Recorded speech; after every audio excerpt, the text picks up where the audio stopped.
നമസ്കാരം. എഡിറ്റേഴ്സ് കോളത്തിലേക്ക് സ്വാഗതം. കോൺഗ്രസ് പാർട്ടിയിൽ നിന്ന് പ്രവർത്തകർ പടിയിറങ്ങി പോകുന്നത് ഇതാദ്യത്തെ അനുഭവമൊന്നുമല്ല. നേരത്തെ കേരളത്തിലും അതോടൊപ്പം ദേശീയ തലത്തിലും നിരവധി കൊഴിഞ്ഞുപോക്കുകൾക്ക് വേദിയാകേണ്ടി വന്നിട്ടുണ്ട് ഈ കോൺഗ്രസ് പാർട്ടിക്ക്. എന്നാൽ ഇപ്പോൾ പുതിയ ഒരാൾ കോൺഗ്രസ് പാർട്ടി വിട്ട് പുറത്തേക്ക് പോകുന്നു. ജോണി നെല്ലൂർ തൻ്റെ പ്രാഥമിക അംഗത്വവും അതോടൊപ്പം വഹിച്ചിരുന്ന പദവികളെല്ലാം ഉപേക്ഷിച്ചുകൊണ്ടാണ് പടിവിട്ട് ഇറങ്ങുന്നത്. അങ്ങനെ വരുമ്പോൾ ഇനി കാത്തിരിക്കുന്നത് ആര് എന്നുള്ള ഒരു ചോദ്യം കൂടി അവശേഷിക്കുന്നു. അദ്ദേഹത്തിൻ്റെ പ്രസ്താവനയിൽ തന്നെയുണ്ട് അത്. മറ്റൊരു രാഷ്ട്രീയ പാർട്ടിയോടും യാതൊരു അയിത്തം തനിക്കില്ല എന്നുള്ള ഉറച്ച നിലപാടുമായാണ് അദ്ദേഹം കോൺഗ്രസ് പാർട്ടി വിട്ട് അല്ലെങ്കിൽ UDF വിട്ട് പുറത്തേക്ക് പോകുന്നത്. നമുക്കിനി ബാക്കിയുള്ളത് കാത്തിരുന്ന് തന്നെ കാണാം. ചീഫ് എഡിറ്റേഴ്സ് കോളത്തിലേക്ക് ഒരിക്കൽ കൂടി എല്ലാവരെയും സ്വാഗതം ചെയ്യുന്നു.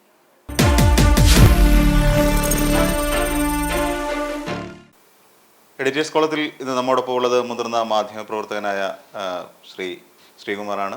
നമസ്കാരം സർ. നമസ്കാരം സർ. ഇന്ന് ഒരു വളരെ പ്രധാനപ്പെട്ടത് എന്നൊരിക്കലും കോൺഗ്രസ്സുകാർ അംഗീകരിക്കാത്ത ഒരു വിടവാങ്ങലാണ് ഇന്ന് കേരളത്തിൽ സംഭവിച്ചത്, ജോണി നെല്ലൂരിൻ്റെ. സർ, എങ്ങനെയാണ് അത് കാണുന്നത്? അല്ല, ജോണി നെല്ലൂര് വളരെ വർഷങ്ങളായിട്ട് ഇടതുമുന്നണിയുടെയും കുറച്ചു കാലം വലതുമുന്നണിയുടെയും ഭാഗമായിട്ട് പ്രവർത്തിച്ച ആളാണ്. ഇപ്പം UDFിൻ്റെ UDF സമിതിയിൽ മീറ്റിങ്ങുകളിൽ കേരള കോൺഗ്രസ് ജോസഫ് ഗ്രൂപ്പിനെ പ്രതിനിധീകരിച്ച് പോകുന്ന രണ്ടുപേരിൽ ഒരാൾ ജോണി നെല്ലൂരാണ്. അപ്പം UDFിൻ്റെ ഒരു പ്രധാനപ്പെട്ട നേതാവെന്ന് തന്നെയാണല്ലോ എല്ലാ അർത്ഥത്തിലും. മുൻ MLA ആണ്. അപ്പോൾ അദ്ദേഹത്തിൻ്റെ ഒരു മുന്നണി വിട്ടിട്ട് പുതിയൊരു രാഷ്ട്രീയ പാർട്ടി പുതിയ സംവിധാനം ഉണ്ടാക്കുന്നു. എന്തായാലും അത് ഫൈനലൈസ് ചെയ്തിട്ടില്ല. എന്തായാലും അതൊരു UDFിന് ഒരു സെറ്റ് ബാക്കാണ്, അതിന് തർക്കമില്ല. പിന്നെ അതിന് അടുത്ത സ്റ്റെപ്പ് ആർക്കാണ് അതിൻ്റെ ഗുണം കിട്ടുന്നതെന്നുള്ളത് വഴിയെ കണ്ടെത്താൻ പറ്റുള്ളൂ. ഇപ്പോഴേ നമ്മൾ കയറി ബഹളം വെക്കേണ്ട കാര്യമില്ല. പക്ഷേ അതേ സമയത്ത് ഇപ്പോഴത്തെ ഒരു രാഷ്ട്രീയ അന്തരീക്ഷം, പ്രത്യേകിച്ച് പല പല കാരണങ്ങൾ കൊണ്ട് BJPക്ക് അനുകൂലമായ ഒരു അന്തരീക്ഷം കേരളത്തിൽ രൂപപ്പെട്ട് വരുന്നുണ്ട്. അത് സത്യസന്ധമായി കാണുന്ന എല്ലാവർക്കും അറിയാം. എൻ്റെ ഒരു വിചാരം അനുസരിച്ച് ആ അനുകൂല അന്തരീക്ഷത്തിൽ ആ അനുകൂല അന്തരീക്ഷത്തിന് കൂടുതൽ ഉത്തേജനം നൽകാനായിരിക്കും ഒരുപക്ഷെ ഈ ജോണി നെല്ലൂരിൻ്റെ ഈ രാജിയും തുടർന്നുള്ള നീക്കങ്ങളെന്നാണ് എനിക്ക് തോന്നുന്നത്. മനസ്സിലായി. ജോണി നെല്ലൂർ മാത്രമല്ല, കേരള കോൺഗ്രസിൻ്റെ മറ്റൊരു നേതാവ് നമ്മുടെ തിരുവല്ലയിലുള്ള വിക്ടർ ടി തോമസ്, അദ്ദേഹമാണെങ്കിൽ UDFിൻ്റെ ഇവിടുത്തെ കൺവീനറാണ്, UDF ചെയർമാനാണ്, ഇവിടുത്തെ നമ്മുടെ പത്തനംതിട്ട ജില്ലയുടെ UDF ചെയർമാനാണ്. അദ്ദേഹം കഴിഞ്ഞ ദിവസം രാജിവെച്ചിരുന്നു. ഇത് ഒരു ഒറ്റപ്പെട്ട രാജികളായിട്ടൊന്നും നമുക്ക് കാണാൻ പറ്റില്ല. എവിടെയോ എന്തൊക്കെയോ സംഭവിക്കാൻ പോകുന്നതിൻ്റെ ലക്ഷണങ്ങൾ മാത്രമാണ്. സർ, അപ്പോൾ ഇപ്പം നമ്മൾ നേരത്തെ സൂചിപ്പിച്ച പോലെ ഇപ്പം ശരിക്കും സംഭവിച്ചുകൊണ്ടിരിക്കുന്നത് ഇവിടെ ഒരു ക്രൈസ്തവ പ്രീണന നയത്തിലേക്ക് BJP വന്ന സാഹചര്യവും നമ്മൾ നോക്കുന്നു. ഒരു സെക്യുലറിസ്റ്റിക് മൂവ്മെന്റ് ഉണ്ടാക്കാനുള്ള ഒരു പ്ലാനിലേക്കും അദ്ദേഹം ജോണി നെല്ലൂർ തിരിയുന്നു. ഇതിനെ എങ്ങനെയാണ് നമുക്ക് ചേർത്ത് വായിക്കാൻ കഴിയുക? അല്ല, ഇവിടെ ക്രൈസ്തവ പ്രീണനം എന്നൊന്നും പറയാൻ ഒക്കില്ല. കാരണം പ്രീണന നയങ്ങൾക്ക് BJP എക്കാലത്ത് എതിരാണെന്നാണ് അവർ പറയാറുള്ളതും അങ്ങനെ പ്രീണനത്തിനെതിരെയുള്ള പ്രവർത്തനങ്ങളാണ് കേരളത്തിൽ ഉൾപ്പെടെ ചെയ്തിട്ടുള്ളതും. അങ്ങനെ ഏതെങ്കിലും വിഭാഗത്തിൻ്റെ മാത്രമായിട്ട് കോർണർ ചെയ്യപ്പെടാൻ ഒരിക്കലും BJP ഇഷ്ടപ്പെട്ടിട്ടില്ല, അങ്ങനെ ആയിട്ടുമില്ല. പക്ഷേ നമ്മൾ കേരളം പോലുള്ള സംസ്ഥാനങ്ങളിൽ അത് ഹിന്ദുക്കളുടെ താല്പര്യം മാത്രം സംരക്ഷിക്കുന്ന പാർട്ടി എന്നതിന് ബാൻഡ് ചെയ്യപ്പെട്ടിട്ടുണ്ട്. അത് മാറ്റാൻ വേണ്ടി പല ശ്രമങ്ങളും പലപ്പോഴും BJP ബോധപൂർവ്വം ശ്രമിച്ചിട്ടുണ്ട്. അല്ലാതെ തെരഞ്ഞെടുപ്പ് സമയങ്ങളിൽ അതിനു വേണ്ടിയുള്ള ശ്രമങ്ങൾ നടത്തിയിട്ടുണ്ട്. പക്ഷേ അതൊന്നും കാര്യമായിട്ട് പലപ്പോഴും വിജയിച്ചിരുന്നില്ല. എന്ന് വെച്ചാൽ അവർ ശ്രമം ഉപേക്ഷിച്ചു എന്നല്ല. നമുക്ക് രാഷ്ട്രീയം നോക്കുന്നവർക്കറിയാം, BJP പ്രത്യേകിച്ച് മൈനോറിറ്റി കമ്മ്യൂണിറ്റികളിലേക്ക് ഇറങ്ങിച്ചല്ല, അല്ലെങ്കിൽ അവരുടെ കൂടുതൽ വിശ്വാസം കൂടുതൽ ആർജിക്കാൻ വേണ്ടി ഒത്തിരി കാര്യങ്ങൾ ചെയ്തിട്ടുണ്ട്. അതിൽ നിന്നുള്ള ആൾക്കാരെ നേതൃത്വത്തിലേക്ക് കൊണ്ടുവരിക, ഇപ്പം നമുക്കറിയാമല്ലോ, അൽഫോസ് കണ്ണന്താനമൊക്കെ മന്ത്രിസ്ഥാനം കൊടുത്തതൊക്കെ അതിൻ്റെ ഒരു ആംഗിളിൽ തന്നെയാണ്. അബ്ദുള്ളക്കുട്ടിയെ നാഷണൽ വൈസ് പ്രസിഡന്റ്, BJPയുടെ വർഷങ്ങളായിട്ട് ഇവിടെ പ്രവർത്തിച്ച് പരിചയമുള്ള അധ്യക്ഷന്മാരായിട്ടിരുന്നവരൊക്കെ സീനിയേഴ്സ് ഉള്ളപ്പം പോലും അവരെയൊക്കെ ബൈപ്പാസ് ചെയ്തുകൊണ്ട് അടുത്ത കാലത്ത് BJPയിലേക്ക് വന്ന അബ്ദുള്ളക്കുട്ടിക്കൊക്കെ നാഷണൽ വൈസ് പ്രസിഡന്റ് സ്ഥാനം നൽകിയതൊക്കെ ആ ഒരു നീക്കത്തിൻ്റെ ഭാഗം തന്നെയാണ്. അതൊന്നും മറച്ചു വെച്ചുകൊണ്ടല്ല BJP ചെയ്യുന്നത്. അത് ജനങ്ങളുടെ മുമ്പിൽ കൃത്യമായി പറഞ്ഞുകൊണ്ട് തന്നെയാണ്. എല്ലാവരുടെയും സബ്കാ വിശ്വാസ് എന്നാണ് മോഡി തന്നെ രണ്ടാമത്തെ തേമി പറഞ്ഞത്. എല്ലാവരുടെയും ആ സമീപത്ത് എല്ലാവരുടെയും വിശ്വാസം ആർജിക്കുക എന്നുള്ള ഒരു പ്രധാനപ്പെട്ട കാര്യമാണ്. അതിനുവേണ്ടി പല ചർച്ചകളും പലതരത്തിലുള്ള നീക്കുപോക്കുകളും കാര്യങ്ങളൊക്കെ ചെയ്യുന്നുണ്ട്. അപ്പോൾ അതിൻ്റെ ഒരു റിസൾട്ടിലേക്ക് കാര്യങ്ങൾ വരുന്നു എന്നൊരു തോന്നൽ കേരളീയർക്കുണ്ടായിട്ടുണ്ട്. പ്രത്യേകിച്ച് ത്രിപുര തെരഞ്ഞെടുപ്പ് കഴിഞ്ഞപ്പം മോഡി പറഞ്ഞു അടുത്ത ടാർഗറ്റ് കേരളം പിടിക്കാനാണ്. അപ്പോൾ അത് തമാശയായിട്ട് ചില ആൾക്കാരൊക്കെ പറയും, സുധാകരനെ പോലുള്ളവരൊക്കെ എന്തും പറയാവുന്ന ആൾക്കാരൊക്കെ അതിനെയൊക്കെ പുച്ഛിച്ചു തള്ളും, അല്ലെങ്കിൽ കുറെ കുഴിയാനെന്നോ അല്ലെങ്കിൽ അതുപോലെ ഭിക്ഷക്കാരെന്നോ ഒക്കെ പറഞ്ഞ് വേണ്ടാത്ത വാക്കുകളൊക്കെ ഉപയോഗിച്ചുകൊണ്ട് അദ്ദേഹത്തിൻ്റെ നിലവാരത്തിനനുസരിച്ച് ഓരോ വാക്കുകൾ പറയും. പക്ഷേ വിവരമുള്ളവരൊക്കെ അങ്ങനെയല്ല ഇതിനെ ചിന്തിക്കുന്നത്. ഏറ്റവും നല്ല ഉദാഹരണം കരുണാകരൻ്റെ മകൻ മുരളീധരൻ തന്നെയാണ്. മുരളീധരൻ പറഞ്ഞിരുന്നത് എന്താണ്, ത്രിപുര പിടിക്കുമെന്ന് അല്ലെങ്കിൽ കേരളം പിടിക്കുമെന്ന് ത്രിപുര തെരഞ്ഞെടുപ്പ് കഴിഞ്ഞിട്ട് മോഡി പറഞ്ഞിട്ടുണ്ടെങ്കിൽ അത് വെറുതെ അദ്ദേഹം പറയുന്നതല്ല എന്നും പറഞ്ഞിട്ട് മുരളീധരൻ തന്നെ ഉദാഹരണം പറയുകയാണ്. ത്രിപുര പിടിക്കുമെന്ന് മോഡി പറഞ്ഞിരുന്നു. ആദ്യം അങ്ങനെ പറഞ്ഞിട്ട് അവിടെ ചെന്നപ്പോൾ 500-600 പേരാണ് ഉണ്ടായിരുന്നത് ഇലക്ഷൻ ക്യാമ്പയിന്. പക്ഷേ അത് കഴിഞ്ഞ് പിടിക്കുമെന്ന് പ്രഖ്യാപിച്ചതിന് ശേഷം ചെന്നപ്പോഴത്തേനും സ്റ്റേഡിയം നിറഞ്ഞു കഴിഞ്ഞു. ആ ഇലക്ഷനിൽ കോൺഗ്രസിനെയും കമ്മ്യൂണിസ്റ്റ് പാർട്ടിയെയും തോപ്പിച്ചുകൊണ്ട് BJP ഭരണം പിടിച്ചു. അപ്പം അത് നിങ്ങൾ വെറുതെ കാണരുതെന്ന് പരിണതപ്രജ്ഞനായ കെ മുരളീധരൻ പോലും പരസ്യമായിട്ട് പറയുമ്പോൾ നമുക്ക് അവിശ്വസിക്കേണ്ട കാര്യമുണ്ടോ? അതിനുള്ളൊരു സാധ്യത തെളിഞ്ഞു വരുന്നു. അല്ല, അതിനുള്ള സാധ്യത തെളിഞ്ഞു വരുന്നുണ്ടല്ലോ. അതാണല്ലോ ഇപ്പം നമുക്ക് നടക്കുന്നത്. ഇപ്പോഴത്തെ ശരിക്കും അതിനുള്ള സാധ്യതയിലേക്കാണ് കാര്യങ്ങൾ പോകുന്നത്. ഇത് പെട്ടെന്നൊരു ദിവസം ഉണ്ടായതാണെന്ന് എനിക്ക് തോന്നുന്നില്ല. മുൻ തെരഞ്ഞെടുപ്പ് സമയങ്ങളിലൊക്കെ ഇതുപോലെയുള്ള ശ്രമങ്ങൾ BJP നടത്തിയിട്ടുണ്ട്. ചില കാര്യങ്ങളൊക്കെ എനിക്കും മാധ്യമപ്രവർത്തകൻ എന്നുള്ളതിൽ എനിക്ക് അറിയാവുന്ന കാര്യങ്ങളുമുണ്ട്. പക്ഷെ അതൊന്നും അങ്ങോട്ട് അവരുദ്ദേശിച്ച രീതിയിൽ അങ്ങോട്ട് ഫലപ്രദമായില്ല. പക്ഷെ ഇത്തവണ അത് മിക്കവാറും ഒരു ഫ്രൂട്ട്ഫുള്ളാകും. കാരണം അതിന് വേറൊന്നുമല്ല. കാരണം ഇപ്പം ഈ ക്രിസ്ത്യൻ മുസ്ലിം ന്യൂനപക്ഷങ്ങളെല്ലാം പെട്ടെന്ന് BJP മുന്നോട്ട് വെക്കുന്ന ഐഡിയോളജിയുടെ ഐഡിയോളജി ഏറ്റെടുക്കുന്നു എന്നല്ല അതിൻ്റെ അർത്ഥം. കാരണം എല്ലാവർക്കും അവരുടെ ഇൻട്രസ്റ്റുകൾ പലത് കാണും. അതിൽ തങ്ങളുടെ ഇൻട്രസ്റ്റ് ഏറ്റവും കൂടുതൽ നടപ്പാക്കി തരുന്നത് ആര് എന്നതായിരിക്കും പല കൃത്യ പൊളിറ്റിക്സ് അല്ലെങ്കിൽ തലയ്ക്ക് പിടിച്ച രാഷ്ട്രീയം ഇല്ലാത്ത എല്ലാവരുടെയും ഒരു താല്പര്യം. ഞങ്ങളുടെ താല്പര്യം അത് ചിലപ്പം ജോലിയായിരിക്കും, ചിലപ്പോൾ സമുദായത്തിൻ്റെ താല്പര്യമായിരിക്കും, ചിലപ്പോൾ ചില കർഷകർക്കാണെങ്കിൽ റബ്ബറിൻ്റെ വിലയുടെ കാര്യം അല്ലെങ്കിൽ മറ്റ് കൃഷി ഉൽപ്പന്നങ്ങളുടെ കാര്യമായിരിക്കും. ഏത് കമ്മ്യൂണിറ്റിയാണോ അവരുടെ താല്പര്യങ്ങൾ ചെയ്തു തരാൻ പറ്റിയ ആൾ, നമുക്ക് റീച്ചുള്ള ആൾക്കാരാണ് അവരുടെ കൂടെ പോകുന്നുള്ള ഒരു സർവ്വസാധാരണ കാര്യമാണ്. അത് ആ രാഷ്ട്രീയ പാർട്ടിയുടെ ആശയം മുഴുവൻ ഉൾക്കൊണ്ടിട്ട് അല്ലെങ്കിൽ അവരുടെ ഭാഗമായിട്ടാണോ സാർ ശരിക്കും ഈ കഴിഞ്ഞ ദിവസങ്ങളിൽ ഇപ്പോൾ ഈസ്റ്ററിനോടനുബന്ധിച്ച് വീടുകളിൽ സന്ദർശനം നടത്തുന്നു, അതിനുശേഷം വിഷു സമയത്തും അത്തരത്തിലുള്ള സന്ദർശനങ്ങൾ, ഈ വീടുകൾ തോറുമുള്ള ഒരു സന്ദർശനം BJP നടത്തുന്നു, ഇതൊക്കെ അതിന്റെ ഒരു ഭാഗമായി നമുക്ക് അത് BJP നേതൃത്വം പരസ്യമായിട്ട് പറഞ്ഞല്ലോ, സൗഹൃദം യാത്ര, സൗഹൃദ സന്ദർശനം എന്നാണ് അതിന് പറയുന്നത്. അപ്പോൾ അത് നമ്മളിതെന്തും മറച്ചു വെച്ചോ തലയിൽ മുണ്ടിട്ടുകൊണ്ടൊന്നും അല്ല ഇത് ചെയ്യുന്നത്. BJPയുടെ നേതാക്കന്മാരായാലും കേന്ദ്രമന്ത്രി ആയാലും ബിഷപ്പ് ഹൗസിൽ പോകുന്നു. നമ്മൾ അത് മാത്രം പറഞ്ഞപ്പോൾ അതിനെ കളിയാക്കുമായിരുന്നു മറ്റു രാഷ്ട്രീയ പാർട്ടികൾ. എനിക്കതിനോട് യോജിപ്പില്ല. കാരണം ഞാൻ ഇപ്പം BJP നേതാക്കന്മാർ പോകുന്നത് സൗഹൃദ സന്ദർശനം, CPMകാർ പോകുന്നതിനെ തലയിൽ മുണ്ടിട്ടുകൊണ്ട്, കോൺഗ്രസ്സുകാർ പോകുന്നതിനെ തിണ്ണനിരങ്ങൽ, ഇങ്ങനെയൊക്കെ ഓരോ വാക്കുകൾ നമ്മുടെ രാഷ്ട്രീയ ചിന്തകന്മാരും രാഷ്ട്രീയ പ്രബുദ്ധതയുള്ള ആൾക്കാരൊക്കെ ചുമ്മാ അങ്ങ് പറഞ്ഞു വിടുന്നുണ്ട്. അങ്ങനെയൊന്നുമില്ല. എല്ലാവരുടെ ഉദ്ദേശം ഒന്ന് തന്നെയാണ്. തിണ്ണനിരങ്ങി പോയവരും തലയിൽ മുണ്ടിട്ട് പോയവരും സൗഹൃദ സന്ദർശനം നടത്തിയവരും എല്ലാം താല്പര്യം ഒന്ന് തന്നെയാണ്. ആ കമ്മ്യൂണിറ്റിയുടെ വക്താക്കൾ അല്ലെ ആ കമ്മ്യൂണിറ്റിയുടെ ആൾക്കാർക്ക് വിശ്വാസമുള്ള ഒരു നേതാവിനെ അല്ലെ നേതൃത്വത്തെ പോയി കാണുന്നത് അവർക്ക് പൊളിറ്റിക്കൽ നേട്ടം ഉണ്ടാക്കാൻ വേണ്ടി തന്നെയാണ്. അതെല്ലാവരും പറയുന്നുണ്ട്. BJP അത് പറഞ്ഞുകൊണ്ടല്ലേ പോയത്.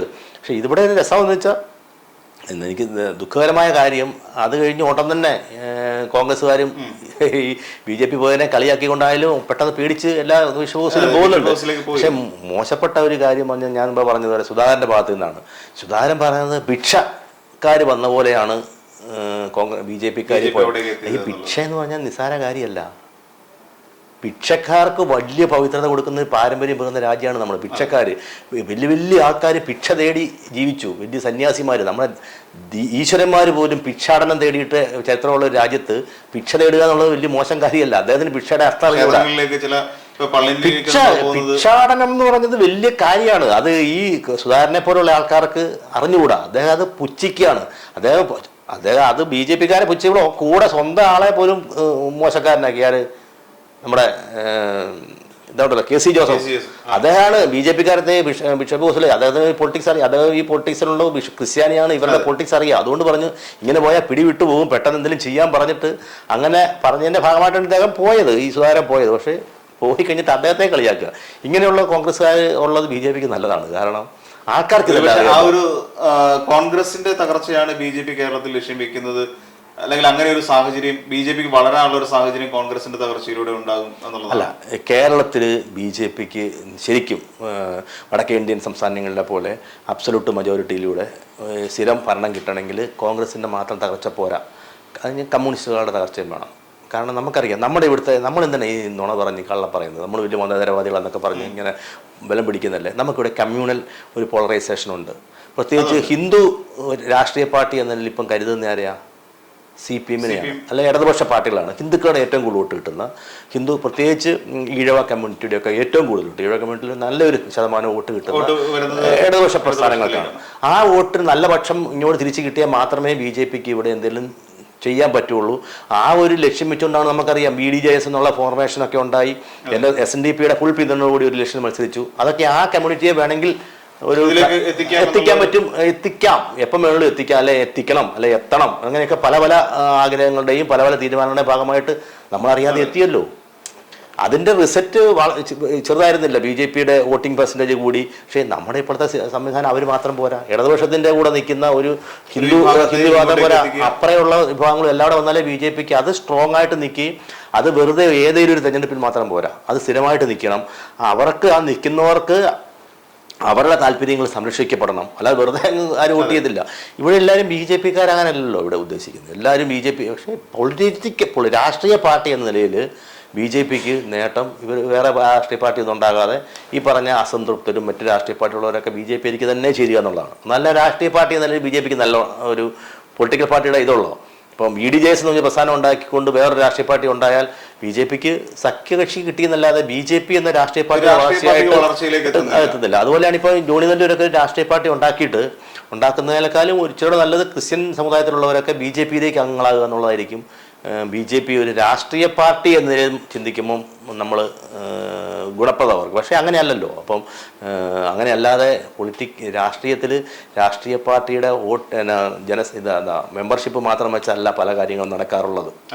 അതിനകത്ത് വേറെ പല ഗെയിംസൊക്കെ ഉണ്ട്. ആ ഗെയിം കളിക്കാൻ വേണ്ടി BJP തയ്യാറാണെങ്കിൽ ഇങ്ങനെയൊക്കെ പലതും സംഭവിക്കും. സാർ, ഇപ്പോൾ അസംതൃപ്തിയുടെ കാര്യം പറഞ്ഞുകൊണ്ട് ഞാൻ ചോദിക്കുകയാണ്, ഈ ജോണി നെല്ലൂരിനെ പോലെ മുതിർന്ന ഒരു കോൺഗ്രസ് നേതാവ്, കേരള കോൺഗ്രസിന്റെ ഒരു നേതാവ് ഇത് പാർട്ടി വിട്ടു വരുന്നു. അതോടൊപ്പം പുള്ളി പറയുന്ന ഒരു രാജിക്കത്തിൽ പ്രധാനപ്പെട്ട ഒരു കാര്യം, പണ്ട് രമേശ് ചെന്നിത്തലയും ഉമ്മൻചാണ്ടിയും ഉണ്ടായിരുന്ന കാലത്തുള്ള കോൺഗ്രസ് പാർട്ടി അല്ല ഇപ്പോഴുള്ളത്, അല്ലെ UDF അല്ല ഇപ്പോഴുള്ളത് എന്ന് പറയുന്നുണ്ട് അദ്ദേഹത്തിന്റെ രാജിക്കത്തിൽ. എന്താണ് സാർ അങ്ങനെ ഒരു ഉമ്മൻചാണ്ടിയുടെ കാലത്തുള്ള UDF എന്നും മറിച്ച് ഇങ്ങോട്ട് വരുമ്പോൾ VD സതീശന്റെയും K സുധാകരന്റെയും നേതൃത്വത്തിലുള്ള ഒരു UDF എന്നുള്ള ഒരു ചേരിതിരിവിന്റെ അടിസ്ഥാനം എന്താണെന്നാണ് സാർ കരുതുന്നത്? അല്ല, അത് നമുക്ക് പ്രത്യേകിച്ച് പറയേണ്ട കാര്യമുണ്ടാവും. കരുണാകരൻ ആന്റണി, AK ആന്റണി, ആ ഇക്വേഷൻ അല്ലല്ലോ ഇന്നത്തെ കോൺഗ്രസ്. അത് ഒരാൾ പവർഫുള്ളായിട്ട് അല്ലെങ്കിൽ എല്ലാ ക്രൂക്കഡായിട്ടുള്ള ഈ എല്ലാ കളികളും കളിച്ചുകൊണ്ട് കോൺഗ്രസിനെ ശക്തിപ്പെടുത്താൻ ശ്രമിച്ചപ്പം ഇപ്പോഴെ ഒരു ആദർശത്തിന്റെ പരിവേഷം പേറിക്കൊണ്ട് ആന്റണി, അപ്പം അവർ രണ്ടും കൂടെ കോൺഗ്രസിനെ ശക്തിപ്പെടുത്തി. രണ്ടുപേരും ജനങ്ങളെ കളിപ്പിച്ചുകൊണ്ട് കോൺഗ്രസിനെ ശക്തിപ്പെടുത്തി. കോൺഗ്രസിലേക്ക് എല്ലാ വിഭാഗങ്ങളെയും പല രീതിയിൽ അവർ ആകർഷിച്ചു. ഒരു UDF ഫോർമേഷൻ ഉണ്ടാക്കിക്കൊണ്ട് അവർ സെലക്ഷനിൽ നിന്നു ഓൾട്ടർനേറ്റീവ് വർഷങ്ങളിൽ ജയിച്ചുകൊണ്ടിരുന്നു. അത് കഴിഞ്ഞിട്ട് പിന്നീട് വന്നത് രമേശ് ചെന്നിത്തലയും ഈ പറഞ്ഞ ഉമ്മൻചാണ്ടിയൊക്കെയാണ്. ഉമ്മൻചാണ്ടി കരുണാകരനും ആന്റണിയും ലീഡ് റോളിൽ നിന്നപ്പോഴത്തേനും സഹനടനായിട്ട് വളരെ നല്ല രീതിയിൽ ആക്ട് ചെയ്ത ആളാണ് ഉമ്മൻചാണ്ടി. പക്ഷെ ഉമ്മൻചാണ്ടിയുടെ കാലഘട്ടത്തിലും ആ ഒരു ലെവല് അഭിനയത്തിന് അവർക്ക് സാധിച്ചു. ജനങ്ങളുടെ വിശ്വാസം നഷ്ടപ്പെടാതെ സൂക്ഷിച്ചു. രണ്ടു കൂട്ടരും ഗ്രൂപ്പ് കളിച്ചാണെങ്കിൽ എങ്ങനെയാണെങ്കിലും രണ്ട് ഗ്രൂപ്പിനെ ലീഡ് ചെയ്തുകൊണ്ട് കോൺഗ്രസിന് കുറേ വോട്ട് കിട്ടാനും ഭരണത്തിലാകാനും ഒക്കെ അവർ സഹായിച്ചു. പക്ഷേ ഇപ്പോൾ അങ്ങനെയല്ലല്ലോ. ഇപ്പം കോൺഗ്രസ്സുകാരും വിശ്വാസമില്ലാത്ത രണ്ടുപേരല്ലേ. ഈ സുധാകരൻ്റെ കാര്യമാണ്. സുധാകരൻ വലിയ ആവേശത്തിലാണ് ഇപ്പോൾ RSSനെയും BJPയും ഒക്കെ കുറ്റപ്പെടുന്നത്. ഈ സുധാകരൻ ആദ്യത്തെ തെരഞ്ഞെടുപ്പിൽ നിന്ന് എങ്ങനെയാണെന്നറിയോ? ഫസ്റ്റ് തെരഞ്ഞെടുപ്പിൽ മത്സരിച്ച് സീറ്റ് കൊടുത്തത് K രാമൻപിള്ളയാണ്. അന്നത്തെ ജനതാ പാർട്ടിയുടെ സ്ഥാനാർത്ഥിയായിട്ട് അദ്ദേഹം മത്സരിച്ച് അദ്ദേഹത്തിന് സീറ്റ് കിട്ടിയത് K രാമൻപിള്ള പറഞ്ഞിട്ടാണ്. K രാമൻപിള്ള ജനസംഘത്തിൻ്റെ കേരളത്തിലെ ഏറ്റവും മുതിർന്ന നേതാവാണ്, BJPയുടെ മുൻ പ്രസിഡന്റാണ്. K രാമൻപിള്ള അദ്ദേഹത്തിന് മത്സരിക്കണം, സീറ്റ് കൊടുക്കാൻ പറഞ്ഞതിൻ്റെ കാരണം പാർട്ടി തെരഞ്ഞെടുപ്പിൽ അദ്ദേഹം KG മാരാരോട് മത്സരിച്ചു. അതായത് ജനതാ പാർട്ടിയുടെ കണ്ണൂർ ജില്ലാ അധ്യക്ഷനാകാൻ വേണ്ടിയുള്ള മത്സരത്തിൽ ചെറുപ്പക്കാരനായ K സുധാകരൻ KG മാരാരോടാണ് മത്സരിച്ചത്. ആ മത്സരത്തിൽ KG മാരാർ ജയിച്ചു. കെ സുധാകരൻ തോറ്റു. പക്ഷേ കെ സുധാകരൻ ലീഡറാണ്, പ്രത്യേകിച്ച് ഇടതുപക്ഷ പ്രസ്ഥാനങ്ങളോട് ഫൈറ്റ് ചെയ്ത് നിൽക്കാൻ കഴിവുള്ള ഒരു ലീഡറാണ്. കണ്ണൂരിൽ ചെറുപ്പക്കാരനാണ്, രാഷ്ട്രീയ ഭാവി. അതുകൊണ്ട് അദ്ദേഹത്തെ ആ ഒരു തെരഞ്ഞെടുപ്പിൽ പാർട്ടിയുടെ ഇന്റേണൽ തെരഞ്ഞെടുപ്പിൽ തോറ്റു എന്ന് പറഞ്ഞാൽ അദ്ദേഹം ഈ പാർട്ടി വിട്ടു പോകരുത്. അപ്പോൾ ഈ ജനതാ പാർട്ടിക്ക് അസറ്റായി നിർത്തണമെന്ന് പറഞ്ഞിട്ട് പിന്നീട് കൂടിയ ഇലക്ഷൻ സമയത്ത് കൂടിയ യോഗത്തിൽ കെ രാമപിള്ള പറഞ്ഞു കെ സുധാകരനെ നമുക്ക് സ്ഥാനാർത്ഥിയാണ്, ചെറുപ്പക്കാരനാണ്. പക്ഷെ ആ തെരഞ്ഞെടുപ്പ് ജയിച്ചില്ല. എങ്കിലും അങ്ങനെ ഉള്ളായിരുന്ന ആളാണ് ഇപ്പോൾ. ഞാൻ പറഞ്ഞ അദ്ദേഹം അതുകൊണ്ട് RSS ആണെന്നൊന്നും ആരും ക്ലെയിം ചെയ്യേണ്ട കാര്യമില്ല, അല്ലെങ്കിൽ BJP-കാരനാണെന്നും ജനസംഘക്കാരനാണെന്നും അല്ല. ഞാൻ പറഞ്ഞ ജനസംഘം ഉൾപ്പെടെ പ്രസ്ഥാനങ്ങളോട് സഹകരിച്ചിട്ടുള്ള ആളാണ് ഞാൻ. ഇത് ചരിത്രം പറഞ്ഞാണ്. അതുകൊണ്ട് ഞാൻ ഈ കെ സുധാകരൻ RSS-കാരനാണ് അദ്ദേഹമാണ് പറഞ്ഞ ഞാൻ RSS-നെ സഹായിക്കാൻ വേണ്ടിയൊക്കെ ചെയ്തിട്ടുണ്ട്. ഞാൻ പറഞ്ഞു ഇതൊക്കെ കേരളത്തിൽ ഉണ്ടായിട്ടുണ്ട്. ഇതൊക്കെ പറഞ്ഞുകൊണ്ട് എന്തിനാണ് ഇപ്പോൾ ഇദ്ദേഹം ഇങ്ങനെ ഭിക്ഷ അപ്പൊ ഇയാൾ ഭിക്ഷ അയക്കായിരുന്നോ? ഈ കേരാമ്പിള്ളയുടെ മുമ്പിൽ പോയിട്ട് എനിക്ക് സീറ്റ് തരണം എന്നുള്ള ഭിക്ഷയായിരുന്നു. ഭിക്ഷ എന്നൊക്കെ പറഞ്ഞത് അതാണ് ഇദ്ദേഹത്തിനെന്തോ ഇങ്ങനെയുള്ള നേതാക്കന്മാരെ എങ്ങനെ വിശ്വസിക്കുമെന്ന് ജോണി നെല്ലൂർ ചോദിച്ചതിൽ എന്ത് അത്ഭുതം. ജോണി നെല്ലൂർ ഈ പറഞ്ഞ ഈ ജോണി നെല്ലൂർ ഈ കരുണാകരന്റെ കാലത്തും ഉമ്മൻചാണ്ടിയുടെ കാലത്തും ഈ കാലത്തും സജീവമായിട്ട് പൊളിറ്റിക്സിലുള്ള ആളാണ്, പ്രത്യേകിച്ച് ഇവരുടെ ഒപ്പം നിൽക്കുന്ന ആളാണ്. അപ്പോൾ അദ്ദേഹം പറയുന്നതിന് നമുക്ക് വിശ്വസിക്കാൻ പറ്റുള്ളൂ. അത് അദ്ദേഹം പറയാതെ തന്നെ എല്ലാവർക്കും അറിയാം. കോൺഗ്രസ് ഇവിടെ ഇനി ഇല്ലല്ലോ. നമ്മൾ ഇതിനെക്കുറിച്ച് ചർച്ച ചെയ്യുന്നത് കോൺഗ്രസിന്റെ കാലം കഴിഞ്ഞു. നാഷണൽ ലെവലിൽ പോയി. കേരളത്തിൽ കഴിഞ്ഞ പ്രാവശ്യം 19 സീറ്റ് കിട്ടി. എന്തുകൊണ്ടാണ്? BJP-യുടെയും RSS-ന്റെയും NSS-ന്റെയും നേതൃത്വത്തിൽ വലിയൊരു സമരം ശബരിമലയ്ക്കെതിരെ നടന്നു. ആ സമരത്തിന്റെ വോട്ട് ക്യാച്ച് ചെയ്ത് കോൺഗ്രസ്സാണ്. അതിന് പല കാര്യങ്ങളുണ്ട്. രമേശ് ചെന്നിത്തല ഇങ്ങോട്ട് വന്നു, രാഹുൽ ഗാന്ധി കേരളത്തിലേക്ക് വന്നിട്ട് ലാൻഡ് ചെയ്യുന്നു. ചിലപ്പം BJP കോൺഗ്രസിന്റെ ഭരണത്തിൽ വരാം. കാരണം അങ്ങനെ നമ്മുടെ കേരളത്തിലെ സമൂഹം അത്രയൊക്കെ രാഷ്ട്രീയ പ്രതിനിധി കാണിക്കാറുള്ളൂ. കേരളത്തിൽ ഇനിയും കോൺഗ്രസ് വരാമെന്ന് അവർ ചിന്തിച്ചതിന്റെ കാരണം പണ്ട് ഇതുപോലെ തന്നെ ഷൈനിങ് ഇന്ത്യ എന്നും പറഞ്ഞ് വാജ്പേയി സർക്കാർ വളരെ നല്ല കാര്യങ്ങളൊക്കെ ചെയ്തു. പബ്ലിക്കിനോട് പറഞ്ഞ കാര്യങ്ങളൊക്കെ നല്ലതായിരുന്നു. ധാരാളം വോട്ട് കിട്ടുമെന്ന് പ്രതീക്ഷിച്ചു. പക്ഷേ വാജ്പേയി അധികാരത്തിൽ വന്നില്ല.